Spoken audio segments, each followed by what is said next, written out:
So I just saw another post on one of the Facebook groups where someone was asking about why there was a weird noise coming from their rig after they installed, in this case, a new motor. They essentially showed a video, and as they start throttling, it's clicking somewhere really bad. It's got to click, click, click, click.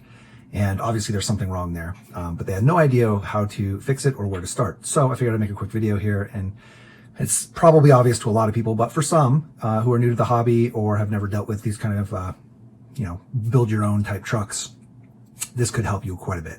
So let's go ahead and look at a truck, and I'm just going to walk you through kind of the process to narrow down some binding issues.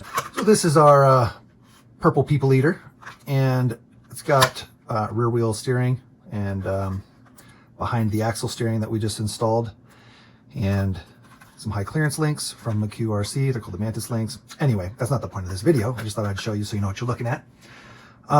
So the first thing, we're not going to take anything apart. I'm just going to kind of walk through my thought process when I'm trying to narrow down an issue. If you're throttling and you hear something not right, the first thing you should do is loosen all your wheels. And I've even go so far as to pull them completely off. Pull your tires and wheels all the way off. That way it's just your axles running, right? If you're still having issues, there's still binding in the drivetrain. The next step would be to, in my opinion, pull off one of the drive shafts. So start with the rear drive shaft. It's usually easier to get on and off. Just pop it off and run the truck. If you hear clicking, you know it's in the front or the motor or the transfer case. If the clicking goes away, then you know it's somewhere in your rear axle, right? If you've taken your tires and wheels off and it's clicking only on the rear, then I would definitely open up your diff cover. Make sure that you've got all that stuff properly set. If it's on the front, there's something to look for that a lot of people don't really think about. These screws, and this is going to be very hard to see, and you probably won't be able to see it at all. We can try turning the wheel real quick and maybe you can see it. These screws, if you are doing any kind of aftermarket axle or steering knuckles, or in this case, steering links, you might have different screws. And if the screws are, maybe even the stock screws, I haven't experienced it myself, but I'm sure it's possible, but you can screw the screw all the way through the axle housing and it'll poke through into where the dog bone and C-cup sits. And if that screw is poking through where the dog bone and C-cup sits, the pin for the dog bone can hit on it. And that can be super bad. You can bend axles that way. You can shear off and bend the screw or the dog bone pin itself. So that could be a source of clicking when you're running. Again, if your wheels and tires are off, and you hear clicking and you've taken off your drive shafts and you've narrowed down that it's on the front, I would definitely check that. And then you can also obviously open up your diff cover and check your stuff in there. Make sure there's no pieces of metal shavings or anything like that inside. Make sure your O-rings on the worm gear, there's a worm gear and it has O-rings on there. Make sure the O-rings are good. But definitely check your dog bones. And sometimes you'll hear it even more when you turn and you're under motion. You'll hear the clicking. That could be that. And I would, again, definitely check that. You'll want to have to back out your screws or, trim off the bottom of your screw so it's a little shorter. The rear, you don't have to worry so much on with that because it doesn't have that setup unless you have rear wheel steering, obviously. So usually it's less likely to have binding in the rear than you will in the front. Another thing to check is your drive shaft, especially on your front, against your Y-link. So this Y-link underneath, down inside there at the front of the drive shaft, could be hitting on your Y-link underneath. So essentially right here on your drive shaft, I think it's kind of hard to see because of my steering setup, and then this Y-link here, it will go down in and where it mounts. Sometimes the drive shaft will rub on that, and you can check that. Just look closely in there. Again, if you pull your wheels and tires off, you should be able to see down in there fairly easily. And if your drive shaft joints are clicking onto that Y-link, that could be also a source of your noise.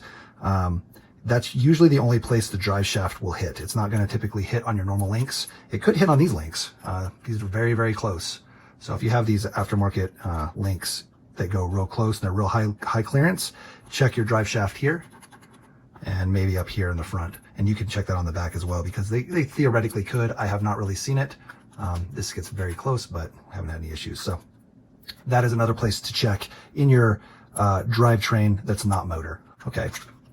So if you've narrowed down and you've removed both drive shafts and there's still an odd noise, we know that it's got to be the motor or the transfer/transmission. These trucks don't really have a transmission per se. This is more of a transfer case with the power directly going to it. But the next thing you would probably have an issue with would be your mesh, especially if you've changed your motor out or any of your pinion or anything like that. It's going to be your mesh between your motor and your spur. I don't have a spur. Oh, that's funny. This motor has a worm gear on it. I don't even remember what that's from.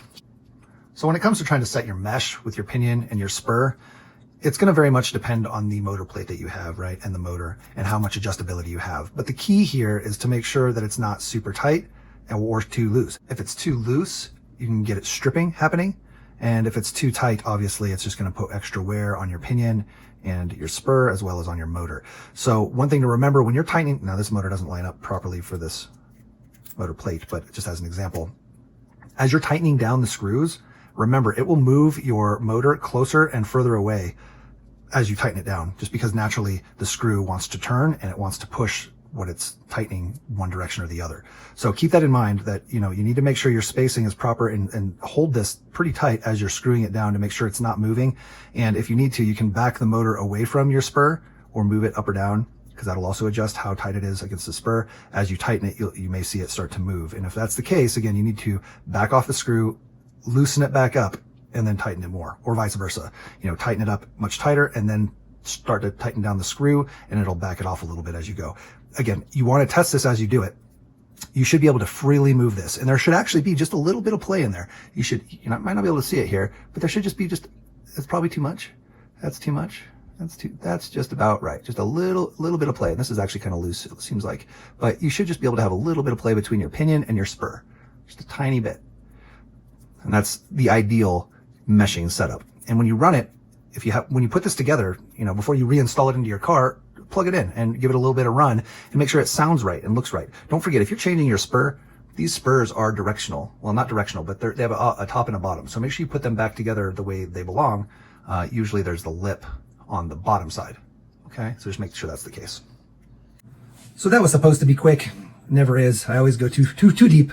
But I think that more information is better than not enough. So, please, if this helped you in any way, or you just want to be awesome and make my day, hit that subscribe button. It's just a click for you, but it means the world to me. And we love the community that we're building and love all the comments that we get. If you have any comments or any other suggestions people should know about, post them below and help everybody out.